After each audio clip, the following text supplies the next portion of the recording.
ಮನುಷ್ಯನಿಗೆ ಪ್ರೀತಿ ಬೇಕು, ಸ್ನೇಹ ಬೇಕು, ಭಗವಂತನದ್ದೂ ಬೇಕು, ಬೇರೆ ಮನುಷ್ಯರದ್ದೂ ಬೇಕು.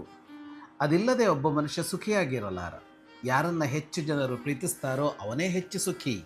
ಆದರೆ ಈ ಸ್ನೇಹ ಅಂದರೆ ಏನು, ಈ ಪ್ರೀತಿ ಅಂದರೆ ಏನು ಅಂತ ಅಂದರೆ ಅದಕ್ಕೆ ಇಷ್ಟು ಚಂದದ ವ್ಯಾಖ್ಯಾನ ಕೊಡ್ತಾನೆ ನೋಡಿ ಪ್ರಾಜ್ಞ.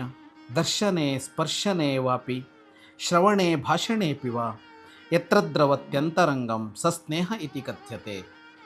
ಮೈತ್ರಿಯಲ್ಲಿಯೋ ಸಂಬಂಧದಲ್ಲೋ ಇರುವ ಈ ಸ್ನೇಹ ಪ್ರೀತಿ ಅಂದರೆ ಏನು, ಆ ಗುಣ ಹೇಗಿರುತ್ತೆ, ಅದರ ಸ್ವಭಾವ ಏನು ಅಂದರೆ ಕಂಡಾಗ, ಸ್ಪರ್ಶಿಸಿದಾಗ, ಅವರ ಕುರಿತು ಕೇಳಿದಾಗ, ಅವರೊಂದಿಗೆ ಮಾತನಾಡಿದಾಗ ಅಂತರಂಗ ಕರಗತ್ತೆ ಅಂತ ಅಂದರೆ ಅದಕ್ಕೆ ಸ್ನೇಹ ಅಂತ ಹೆಸರಂತೆ, ಅದಕ್ಕೆ ಪ್ರೀತಿ ಅಂತ ಹೆಸರಂತೆ. ಇಷ್ಟೇ, ಮನಸ್ಸು ಕರಗಬೇಕು. ಮನಸ್ಸನ್ನು ಕರಗಿಸಿದರೆ ಅದು ಸ್ನೇಹ ಪ್ರೀತಿ. ಶುಭಂ ಭೂಯಾತ್.